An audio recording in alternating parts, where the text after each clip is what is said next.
Hello everyone, welcome back to my YouTube channel. I hope you're doing good. I hope you're doing alright. So in today's video, I'll be sharing with you some hack I use to manage my oily acne prone skin. So if it's something you're interested in, something you want to hear about, then please continue watching. Also, if you haven't subscribed, please do not forget to do so, as it really means a lot to me. And also do not forget to give this video a thumbs up if you like it.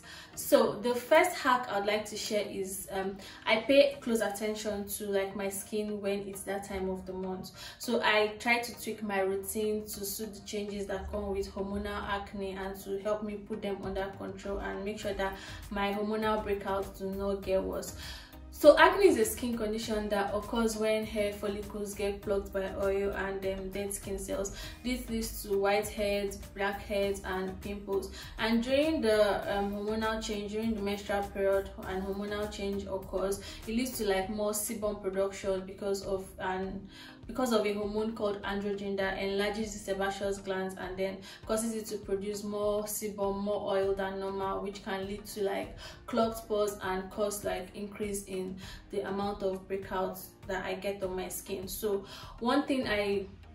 I try to like incorporate products that help with sebum production and help me to get rid of the excess oil on my skin and also unclog my pores. So I try to incorporate products like niacinamide and clay mask. So I try to use niacinamide in the morning to help reduce that, to help control like the excess oil production and reduce that greasy, shiny look that comes with the skin. Also, I use clay marks to help unclog my pores and make the appearance of my pores look smaller and also help get rid of like the excess oil on my skin. So the second hack is that when I have active acne, I stay away from physical exfoliants. So generally, someone like me with acne prone skin, I do not actually make use of physical exfoliants.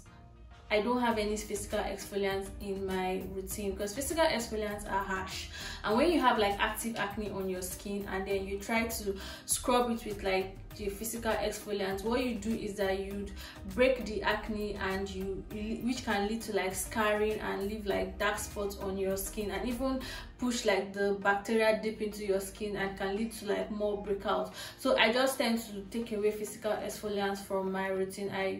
I don't use any form of physical exfoliant. So the third hack is that I try to first treat acne, pimples, whiteheads, blackheads before I start treating things like PIH or hyperpigmentation. So when I had like active breakouts, when I was breaking out actively, and most of them would leave like black spots behind, hyperpigmentation behind, black spots, dark spots, all those acne scars behind, there was something that I really wanted to get rid of. There's something that I really wanted to treat, but I knew that first I had to get like my acne under control because acne is what is causing the dark spots. So it doesn't really make any sense if you try to treat like your dark spots first and you know that you've not put your acne under control and you're still breaking out excessively. So it's like you're trying to fight the thing that comes after acne when the acne is not yet gone. So I try to like make sure that I get my acne under control first before I now go in with like products that target hyperpigmentation and dark spots. So with that said, the fourth hack is that I try to get my acne under control.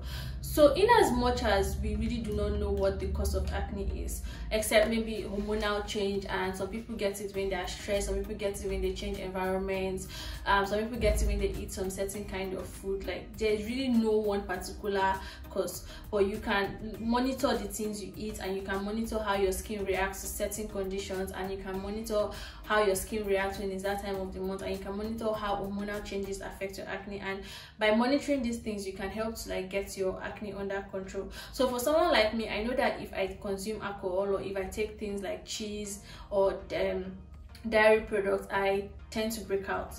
And also during my hormonal changes in my body also triggers like acne for me. So these are things that like I know that okay, these are the causes and these are things that can lead to me breaking out. So I try to make sure that I limit the rate in which I consume cheese and dairy products to help me like get my acne under control.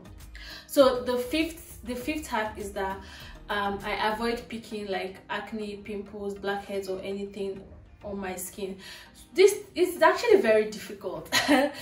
like especially when you have like pimples, the ones that are ripe and have those like whitish looking pores, they are always very tempting to pick. But I've learned that the more you pick at them, the more you can cause your skin to break out more, because pressing or touching or popping it tends to like press the bacteria down on your skin, which can lead to like another breakout. And apart from that, instead of you to now like, okay, allow the acne to heal on it, or most times even when they heal on their own, they still like leave dark spots behind. But it's better than popping it and actually causing like an injury on your skin, and it looks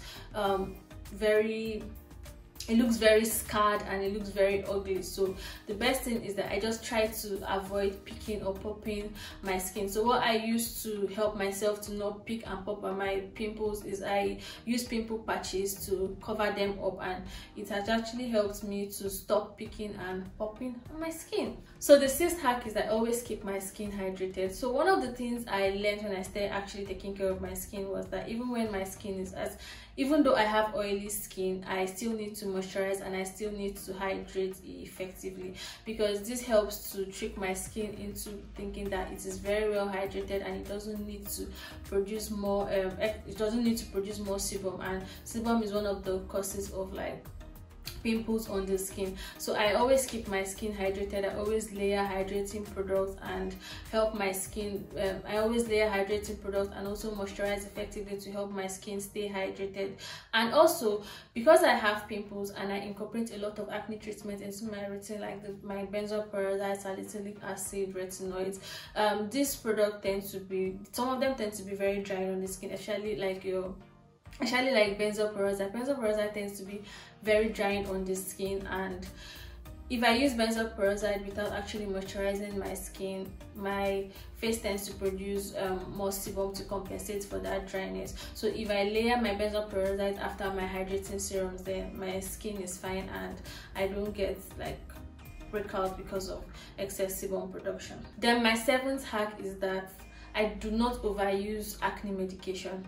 So like, I get it when you're having flare-ups or when your skin is highly irritated and you're breaking out excessively, the first thing that comes to your mind is, okay, probably I need to increase the dosage of my acne medications. So if you have things like salicylic acid in your routine, then you'll be like, okay, maybe I'm not using my salicylic acid enough, maybe I need to use it more than 2 times, maybe I need to use it more than 3 times.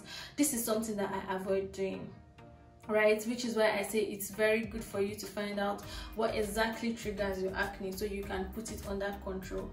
I try not to overuse my acne medication, because imagine if you now start using your salicylic acid every day, your skin, this can lead to like you damaging your moisture barrier and stripping your skin and over drying your skin, which is not good. It's not, at the end of the day, it's not even going to help put your acne under control. It's even going to increase your flare-ups. It's going to increase the amount of breakouts you have, because now your skin is now dry, it's producing excess sebum, producing excess oil, which is clogging your pores, and you're using like your acne medication, which is very drying every day. Your moisture barrier would be damaged. So I try as much as possible that I'm breaking out. Pimple doesn't go overnight. Like, you can't have a pimple today and expect that you use your acne medication today and then the next day it clears up. Some of them do, like especially like whiteheads, they clear up, but it's very rare. So you should know that pimples don't go overnight. So increasing your acne medication is actually not going to make any difference. You just need to use the correct dosage and it would actually eventually go. The best it can do is that it is not going to worsen and it is not going to bring in, like, the breakouts are not going to increase, but it's actually not going to worsen the case. So the 8th hack is be patient and consistent. I try so hard to be patient sometimes, especially when I have like cystic acne that is very big and ugly on my skin. I try so hard not to overdo it, but one of the things that has really paid when it comes to like managing acne is patience and consistency. Like I said, acne cannot be cured overnight. You can't actually wake up and be like, oh, I'm going to apply benzoyl peroxide on you and you're going to disappear in like 5 minutes. The best it can do is going to reduce the size and it's going to reduce the pain, and you can like shorten the length on which the acne would stay on your skin from like a week to maybe 3 days or 4 days, which I think is good enough. So being patient and consistent is like one of the hack I use to manage like my oily acne prone skin. So with that said, if you've tried most of this hack, and if you've also tried like most acne over-the-counter acne medications, and you find out that there's really no change on your skin and you can't really see anything changing, and you still get the amount of breakouts that you would normally get, or your breakouts are getting worse, or your skin is feeling tight, or your skin is feeling dry, then I would say you actually need to see like a qualified professional. The thing is, you actually might be using the right product, but you might be using it the wrong way, or you might be using the wrong product for your kind of acne, or you might be having an allergy reaction to a certain product and you don't know. So going in to see like a qualified professional or a dermatologist would also help you figure out what exactly is wrong, or at the end of the day you might actually need like a prescription. I remember when I had like acne, but it was blind, all those blind pimples, you know, the ones that you don't see on the surface of your skin, like, but when you touch your skin you can feel them, they feel like bumps under your skin. When I had blind acne, and I was very consistent with my routine, I was using like my salicylic acid, benzoyl peroxide, 10% azelaic acid, but I could still feel those bumps under my skin. What I did was that I booked like an appointment with a dermatologist, and I explained to her what exactly was wrong, and she felt it, and she was like, okay, then you need a prescription. And she prescribed an antibiotics for me, and my azelaic acid, which is like the 20% the prescription strength, and in like 3 months I stopped feeling the bumps under my skin. So yeah, you might just need a prescription, or you might just need like a qualified professional to have a look at your skin and, you know, check out your routine, and so you know exactly what you're doing. Yeah, so that's the end of my video, and that's like the hacks I used to manage my oily acne prone skin. So if you find this helpful, please do let me know in the comment section, and also please do not forget to subscribe, and do not forget to give me a thumbs up if you like this video, and I'll see you in my next one. Bye.